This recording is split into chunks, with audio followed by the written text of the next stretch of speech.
Hello. Well, I'm out and about in Scotland again.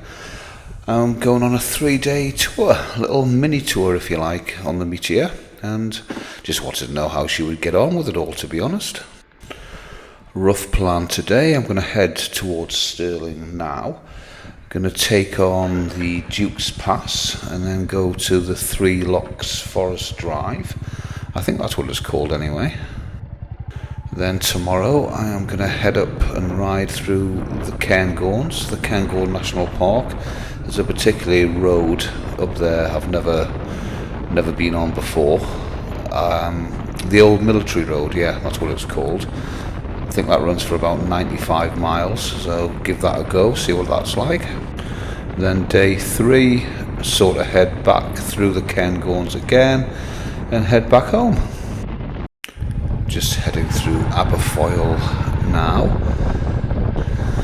I spend quite a lot of time in Scotland, but what I fail miserably to do is correctly pronounce the town names. So, disclaimer here, I am rubbish at it, and I apologise for any Scottish people that I may offend.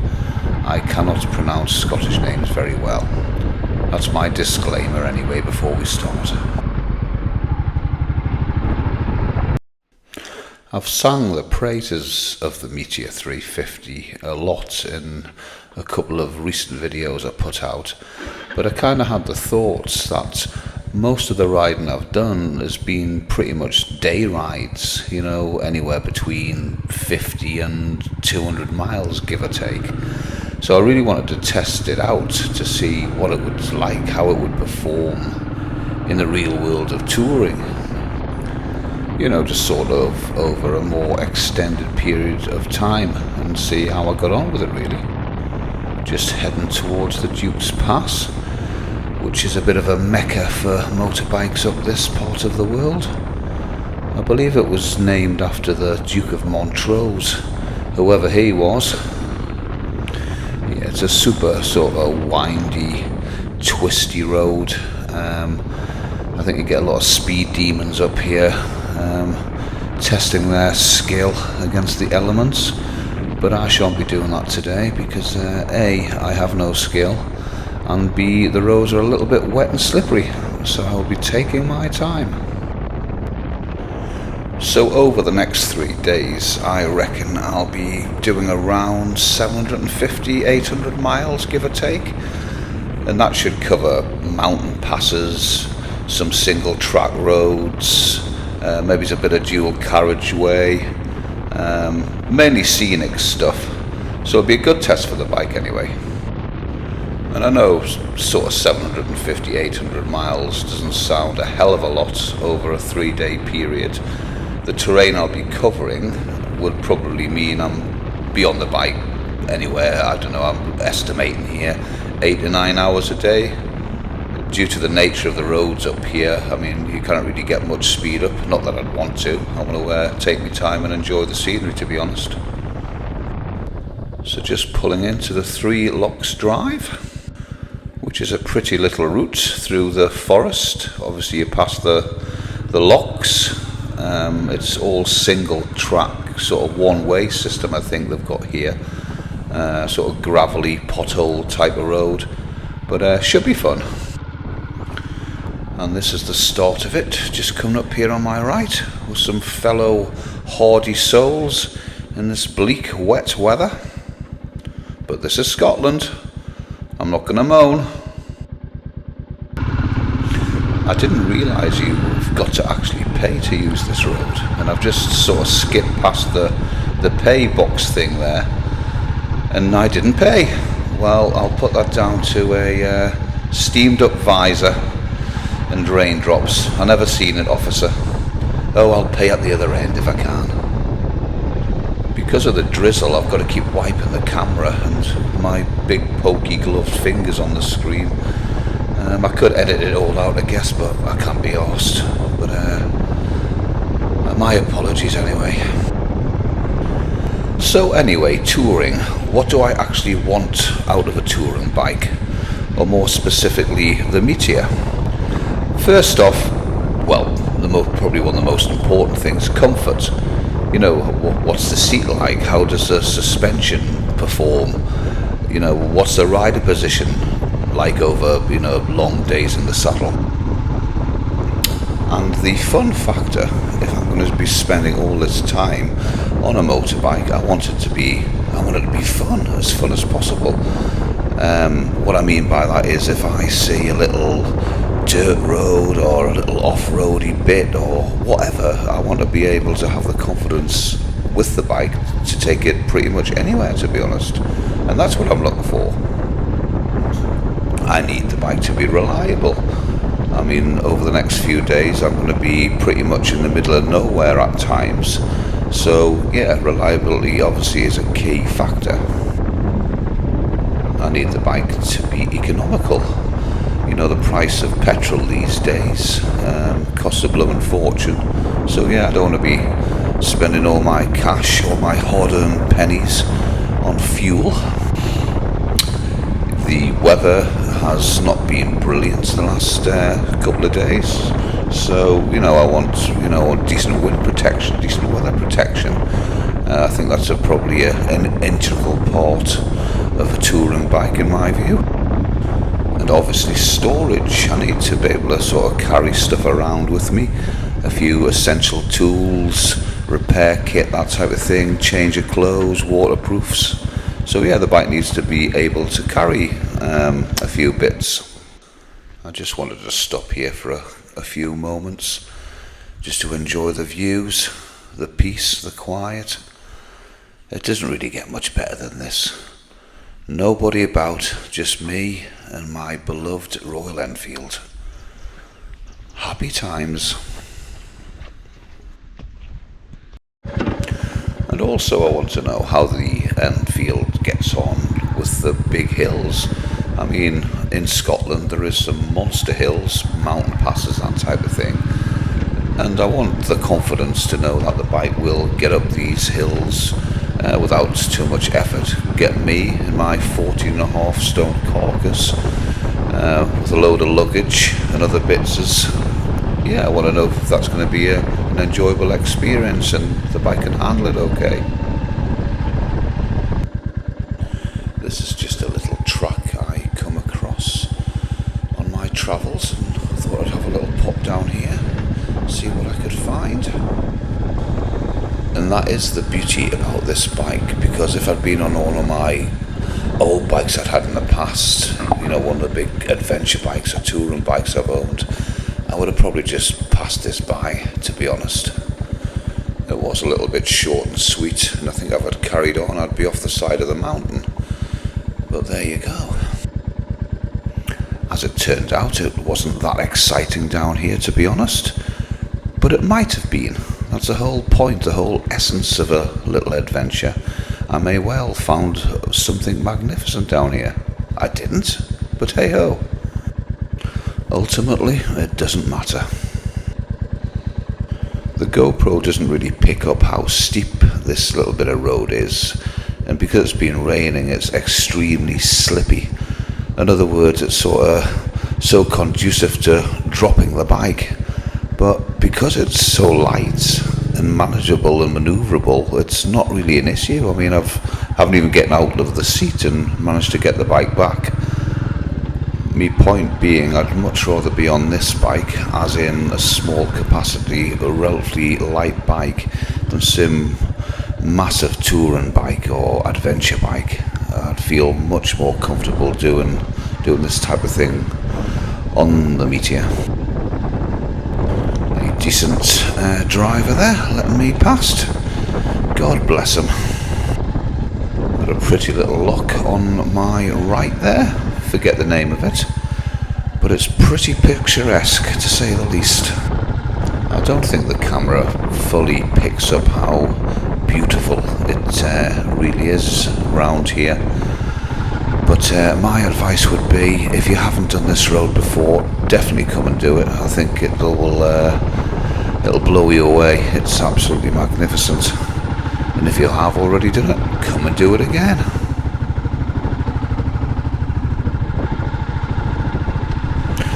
So this was just a little snapshot really of the 3 Lochs Forest Drive.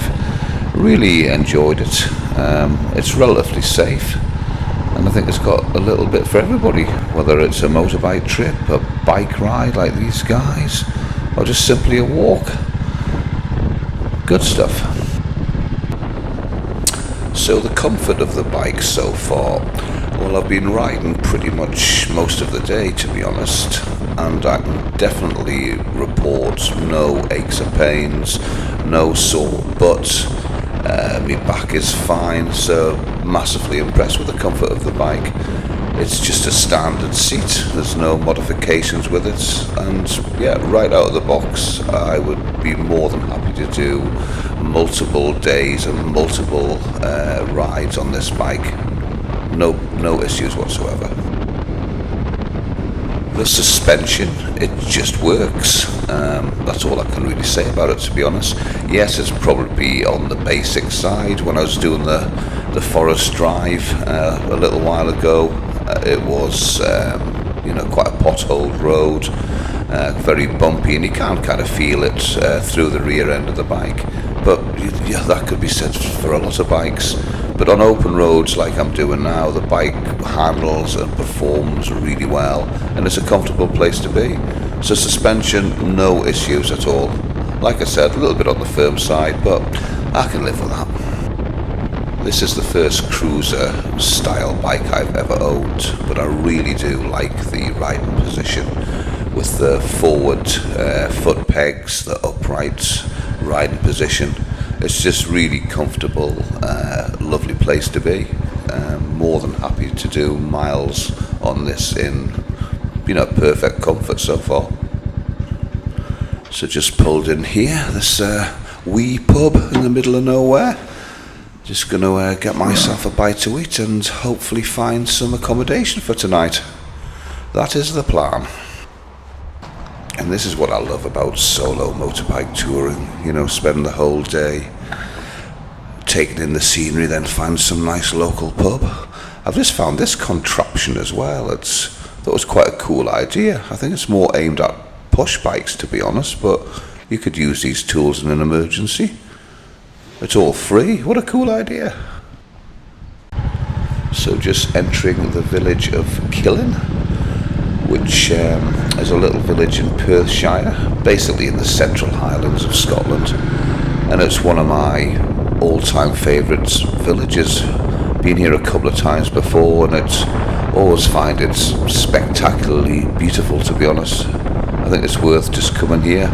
Yeah, it's worth a trip in itself. I think a lot of people stay here. It makes a good base for various walks in the mountains around this area, and it's got the Lochs, which is really popular for like water sports and salmon fishing and stuff like that. But yeah, it's I love it up here. It's just a beautiful little place. Anyway, back to the Meteor and its touring capabilities. The next thing I mentioned earlier was storage. I mean, the bike has standard, well, basically it hasn't got any storage, so if you want luggage, well, you're going to have to sort of fork out and pay for it. All's I done for this trip, I just bought the cheapest roll bag I could find. I think I paid about £20 for it from, I don't know, eBay or Amazon, wherever I got it from. It's adequate. I can get a couple of days worth of clothes in, a few bits and pieces like my toolkit and stuff like that. So yeah, and I've just strapped it to the back of the bike, to the rear seat, with a couple of what they're called, rock straps and a bungee cord, and that's adequate for what I need. I did think about getting a top box put on the bike, but on this particular motorbike I thought a top box would make it look a bit crap, so I didn't bother. But anyway, there is plenty luggage options out there, soft luggage, hard luggage, so no issues if you want a little bit more storage on this bike. Obviously, when you're out and about on a tour, whether that's for a few days or a few weeks, you want the confidence that your bike is going to be reliable. In the case of my Meteor, it is relatively early days. I've only owned the bike for just north of 6 months now, I think it is. Done sort of 2,500 miles or thereabouts on it, but so far so good.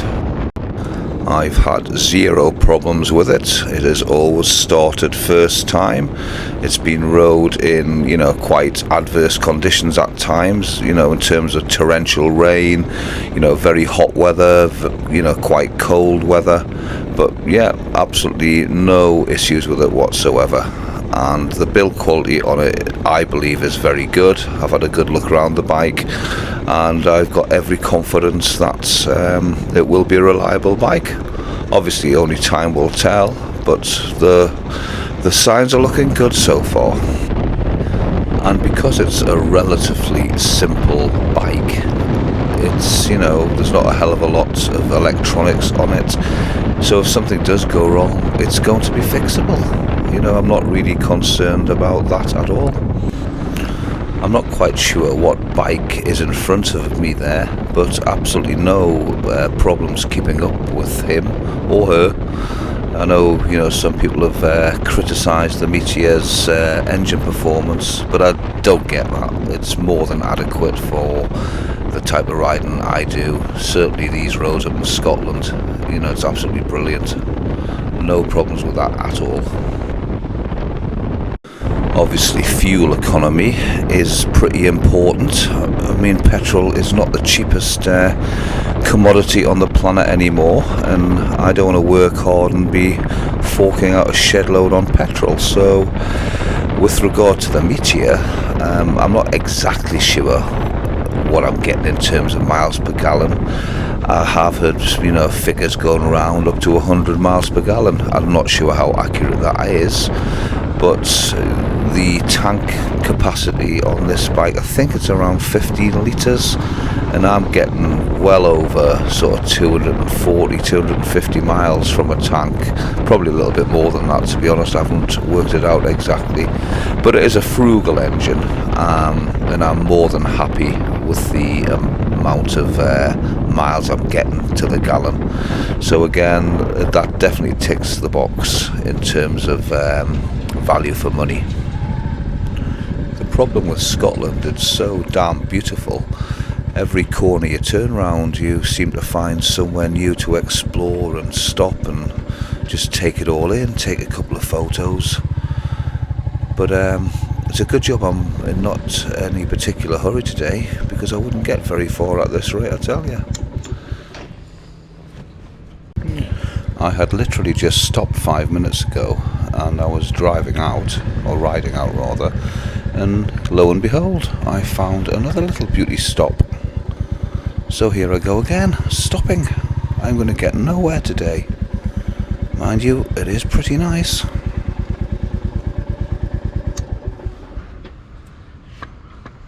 And that's the main thing I love about the Meteor. It just makes me want to explore and spend more time finding places. Bit of a rare event there, passing a car. It was stationary, mind you. Anyway, onwards and upwards and heading towards the Cairngorms now. Really looking forward to this. Just heading into Blair Gowrie and Rattray. What a cool sounding Scottish name. Just riding through the town centre now, and this is where I pick up the road, the old military road, which runs from here all the way through the Cairngorms up to a place called Grantown.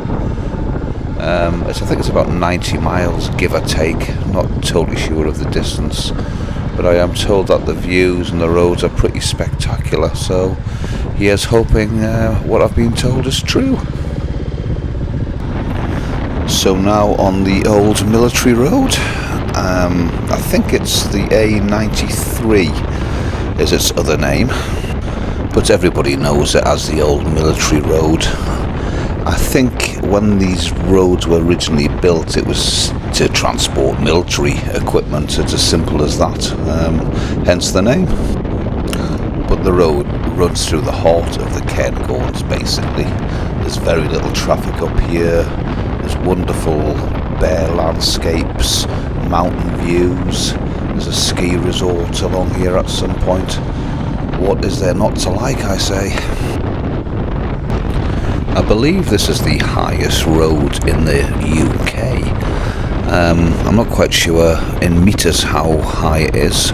All I do know is when I first started out this morning, it was quite warm, and now the higher I get, it certainly isn't warm anymore. I'm glad I bought some extra layers, put it that way. This is just magnificent, to be honest. I cannot think of a more suitable bike to be on for this road than the Meteor. Absolutely loving this. It really is a little bit special. Yeah, very little traffic, magnificent views, great bendy, twisty roads. I think it would be safe to say I am happy as a pig in shit. Just having a little stop to enjoy the vistas. I bet this is pretty impressive in the winter time, if a bit cold. Yeah, it's just, it really is special up here. Absolutely magnificent.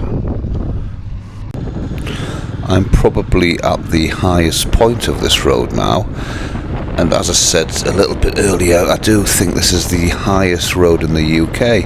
I might be wrong on that, but I'm sure I read that somewhere. But subsequently it's got quite cold and a little bit breezy up here, which brings me on to the subject of wind and weather protection on this bike. I have got the standard screen fitted, which is helpful. It does take some of the wind noise and the buffeting away, but it is quite a small screen, so it does a reasonable job. I guess I'd describe the wind protection on this bike it's okay. It's not brilliant, but I wouldn't really expect that. I mean, we're not talking an RT 1250 or a GS here, are we? It is what it is, and yes, there probably is better bikes for wind protection and that, but I'm not really bothered by that, to be honest. And I think because of the relative slow speed of this bike, it's of less importance really. I mean, it's not as if I'm going to be sitting on motorways at silly speeds for hour after hour. So yeah, it's fine. No issues really. Just arrived in the little town of Braemar. Time for some fish and chips. Life just gets better and better by the minute. I've probably been travelling now around 7 hours or just over since I left this morning, and the bike remains massively comfortable. Really no sore bits or pain or anything like that. And another thing I've been really impressed with the bike is because of the really hilly terrain, it's handled it super well, to be honest. My other bike is a Suzuki V-Strom 650. Again, lovely bike, really like that bike too. But obviously a lot bigger than this one, 650 engine compared to the 350. And the V-Strom is a really torquey engine, so you don't really necessarily have to change down gears very much in hilly terrain. A little bit different with the Meteor, obviously a much smaller engine, so you have got to play with the gearbox a bit more, but it's not the end of the world. Does it struggle up the really big hills? I think struggle would be an exaggeration, but obviously you've got to ride the bike in accordance to what it is. It's a low capacity motorbike, you've got to accept that, but it gets up the hills with me and luggage on it, so again, no issues with that. Really impressed. And I know I'm being super childish here, but I came across this bridge. I needn't say a thing. It just amused me. I should have cut it out the video, to be honest, but there you go. It's the child within. Cock Bridge. You gotta love Scotland. So just arriving in the little town of Tomintoul if I'm pronouncing that correctly. And I managed to get myself a night's accommodation at this little hotel here, nice and cheap with a breakfast, so that'll do for me for the night. I'm pretty knackered and I need my rest. Yeah, I'm pretty much in the north of the Cairngorms now, and I think this is about £70 for the night, which isn't too bad in fairness. I think I've arrived at a secret meeting of a BMW owners club or something. Got to be said, Beamers are nice bikes, and I've had 2 or 3 in the past, but gotta say, I love me Enfield more now. Well, after a really good night's sleep and a nice breakfast this morning, I decided to leave early, sort of 8 in the morning or whatever it is, 8, half 8. But in hindsight, it was a bit of a mistake because the visibility over this mountain pass here is absolutely horrendous. Pretty damn dangerous, to be honest. And then the mist eventually gave way, and I had this little blighter nearly sent me flying off the bike. It was a close call. I think a lesson for us all there, because if I'd been going even a few miles an hour faster, I would have hit that poor little sheep, and I don't think the outcome would have been very good for anybody concerned. But I didn't, so lived to tell the tale. So anyway, I have arrived in Grantown on Spey and decided to go for a little walk for a couple of hours. Just mainly to get off the bike, to be honest. Yeah, after my near-death experience over the mountains in the fog and nearly killing a sheep, I just needed to unstress. So nature called. I managed to piss off a load of ducks. I think they seen me passing and expected me to feed them, and I had nothing for them, bless them. Anyway, the fog and mist is starting to lift, so time to head back to the bike, I think. So I just decided to try a little bit of dual carriageway on the Meteor, see how it coped with this, and to my surprise it was actually not an unpleasant experience. I was sitting at the national speed limit, sort of 65, 70 miles an hour, and the bike handled this absolutely fine, no issues whatsoever. I personally wouldn't want to spend a lot of time on how I see is quite boring roads like this, but yeah, the bike was okay and no complaints. So just arriving in the little town of Pitlochry. I think the main reason I stopped here was because it was called Pitlochry. It's just another super cool Scottish name. Anyway, just parked up beside another array of BMW motorbikes. I did have a little bit of a chat with a couple of the riders here on the BMWs, and I was kind of like put my case forward about how I preferred the Royal Enfield to the Beamers. I think they thought I was a bit mental, and as I was in Pitlochry, I thought I best do at least one touristy type of thing, so thought I'd have a little wander down to the local dam. And here it is, Pitlochry Dam viewing point. Let's see what this is like. It is quite an impressive structure, to be honest. And this lady gives me the "who's that weirdo with the camera" look. Who knows, she might be right. And then I spent far too much time watching this strange little Scottish man operating this machine. This must be the coolest job ever. I want this man's job. I could see myself doing this all day long. Yeah, the Pitlochry Dam. Yeah, it's kind of interesting. Sort of.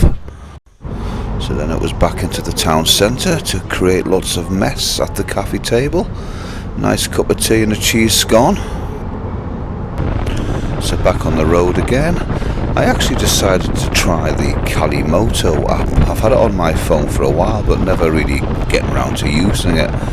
but it's picked up some, some wild and wacky routes for me to sort of try. I would have probably missed some of these without the app. So yeah, very nice. I tend not to overplan routes and trips on the motorbike. I just kind of follow my nose and hope for the best, and if I'm lucky, find some nice scenery. But this Kalimoto app, like I said, I would have probably missed a couple of these roads. Yeah, I might well give this a go in the future. So I'm out of the Cairngorms now, a few miles south, and a little place, I think it's called Strathhay or Strathay. But the thing about Scotland, you don't really have to go very far and you're going to find somewhere pretty impressive. You are literally spoilt for choice up here. It is that good.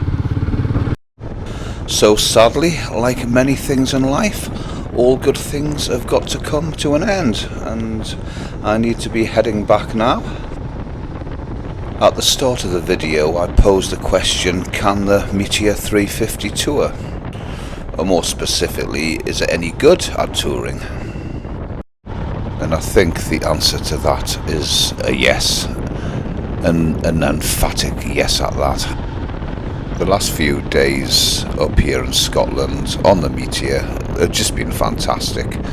Definitely up there with one of the best motorbike trips I've ever done. Generally that good. What's really stood out to me in it all is the comfort of the bike. I mean, I've done hours and hours over 3 days, done hundreds and hundreds of miles on various terrain, and all of it's been brilliant. I've never once felt uncomfortable on the bike. It's just been brilliant. I really would struggle to find any criticism about the bike whatsoever. Everything I've wanted from the bike, it has coped with admirably, really. Anything from, the odd bit of dual carriageway, stroke motorway. Okay, maybe it's not the best bike for that type of thing, but it's done it, and it's done it without any issues. The hills, like I said earlier on, there is some monster hills up in Scotland, and it's got up there with me and the luggage and no problems whatsoever. It's even coped with some off-road stuff, It's been that good. If I wanted to be ultra critical, and I'm really being picky here, is I don't know how would the bike cope with a passenger, 2 up. It's got me up the hills, as I said, but it may struggle a little bit with a passenger on. I don't know. It's hard to comment because I've never taken a passenger on here, so who knows? Maybe it will, maybe it won't. Just got Stirling Castle on the left there. And just to finish off, I think the biggest compliment I could pay the bike is I've really not had so much fun on a motorbike in years. And that says a lot, really.